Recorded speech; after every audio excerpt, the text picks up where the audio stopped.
സാർമാരെ, ഇവിടെ കോടികളുടെ ആസ്തി ഉണ്ടായിട്ട് ആ പരിശുദ്ധമായ ഹറമും മദീനയും കാണാതെ പോയവൻ എത്ര വലിയ ഭാഗ്യദോഷിയാണ് നിങ്ങൾ ആലോചിച്ചോക്കിയാണ്. കോടികൾ ആസ്തിയുണ്ട്, ലക്ഷങ്ങൾ ആസ്തിയുണ്ട്.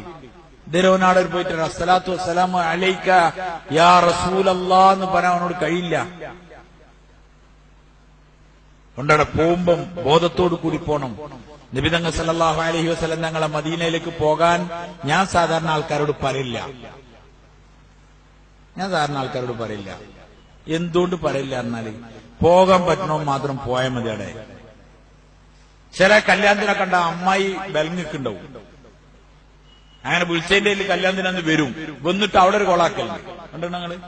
തിന്നൂല്ല, പിന്നെ അവിടെ മാറിന്ന് ഇവിടെ മാറിന്ന്, അങ്ങനെ ബന്നോലൊക്കെ അറിയും വലിയ തമ്മിൽ ഇഷ്യുണ്ട്.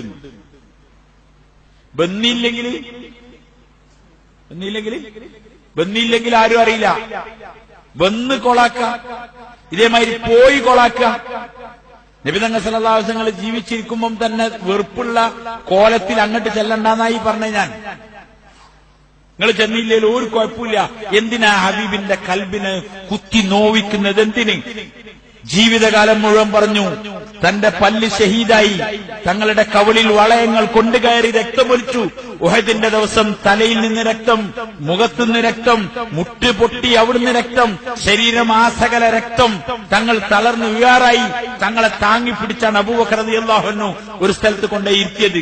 ഇത്രത്തോളം ഈ ഉമ്മത്തിന് വേണ്ടി രക്തവും തങ്ങളുടെ പല്ലും തങ്ങളെ എല്ലാം ചെലവാക്കി ഉമ്മത്തിനെ വാർത്തെടുത്തിട്ട് ഹബീബിന്റെ വികാരത്തിന് വില കൊടുക്കാത്തവൻ എന്തിനു മദീനയിലേക്ക് പോകണം?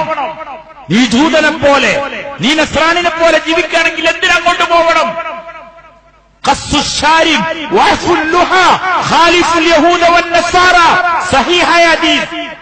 ഹദീസിൽ ഊഫുണ്ടെന്നൊന്നും വിചാരിക്കണ്ട. മീശ വെട്ടിൻ, താടി വിട്ടേക്കിൻ, എന്നിട്ട് വെറുതെ പറഞ്ഞില്ല ഖാലിഫുൽ യഹൂദ വൻ നസാറ, ജൂതനും നസ്രാനിനോട് നിങ്ങൾ എതിരാവണം എന്ന് പറഞ്ഞ നുബുവത്തിന്റെ നാവോട്ട് പറഞ്ഞ ആ ഹബീബിനെ കുത്തിനോവിക്കാൻ എന്തിനാ നിങ്ങൾ മദീനയിലേക്ക് പോണത്? നിങ്ങൾ പോണ്ട. മര്യാദയ്ക്ക് സുന്നത്തനുസരിച്ച് പോകാൻ കഴിയാത്തവൻ പോണ്ട എന്നുള്ള അഭിപ്രായക്കാരനാണ് ഞാൻ. കാരണം ആ ഹബീബിനെ നിങ്ങൾ നോവിക്കരുത്. കാരണം ജൂതന് താടിയില്ലാത്തതിന്റെ പേരിൽ വിഷമിച്ച നബിയാണത്. പിന്നെ ഹബീബിന്റെ ഉമ്മത്തിക്ക് താടിയില്ലെങ്കിൽ ഹബീബിന്റെ വേദന എന്തായിരിക്കും? പാശ്ചാത്യന്റെ കോലങ്ങൾ കെട്ടിട്ട് ഭൂമിയിൽ ഒരു പക്ഷേ നിങ്ങൾക്ക് അഡ്രസ് ഉണ്ടായിരിക്കാം. നാളെ മശ്ശറയിൽ ഹബീബിന്റെ അടുക്കൽ നമുക്ക് ഒരു അഡ്രസ് ഉണ്ടാവില്ല. ഞാൻ തുറന്നു പറയാം, ഹബീബിന്റെ അടുക്കൽ ഒരു അഡ്രസ് ഉണ്ടാവില്ല. നിങ്ങളെ ഭൂമിയിൽ താങ്ങി നടന്നവർ ഒരു പക്ഷെ അവിടെ നിങ്ങൾക്ക് ആരുണ്ടാവില്ല. നിങ്ങൾ ആരൊക്കെ കണ്ടിട്ട് നിൽക്കണ്ട. ഇത് നബി തങ്ങളുടെ വികാരമാണ്, ഹബീബിന്റെ വികാരമാണ്. ഒരു ഡസനിൽ കൂടുതൽ ഹദീസ് ഞങ്ങൾക്ക് സഹീഹായത് കാണിച്ചു തരാം. താടി വെക്കാനുള്ളത് എവിടുന്നാ ഈ ഉമ്മത്ത് താടി വരിക്കാൻ തുടങ്ങിയത്? ആരാണ് ഈ ഉമ്മത്തിനെ താടി വരിക്കാൻ പഠിപ്പിച്ചത്? അള്ളാന്റെ ഹബീബിന്റെ ഏതെങ്കിലും ഒരു സഹാബി താടി വരിച്ചിട്ടുണ്ടോ? അള്ളാന്റെ പ്രവാചകന്മാരിൽ ഏതെങ്കിലും ഒരു പ്രവാചകൻ താടി വരിച്ചിട്ടുണ്ടോ? ആരുടെ ചര്യ നമുക്ക് കിട്ടിയത്? ഒരു പക്ഷെ ഭൂമിയിൽ മുസ്ലിമീങ്ങളുടെ അഡ്രസ്സിൽ നമുക്ക് ജീവിക്കാം. ആഖിറത്തിൽ ഒരു അഡ്രസ് ഉണ്ടാവില്ല. അതുകൊണ്ട് സഹോദരന്മാരെ, സ്നേഹന്മാരെ, ഹബീബിനെ നോവിക്കാൻ വേണ്ടി അങ്ങോട്ട് പോണ്ട. കാരണം ഹജ്ജിന്റെ ഫർളല്ല മദീനയിൽ പോൽ. എന്തിനാ പിന്നെ അവിടെ പോയിട്ട് വേദനിപ്പിച്ചു പോരുന്നത്? ജീവിതകാലത്ത് മുഖം തിരിച്ച ഹബീബ് പിന്നെ ഖബറിന്റെ അടുക്കൽ പോയി സലാം ചൊല്ലിട്ട് എന്ത് കാര്യം?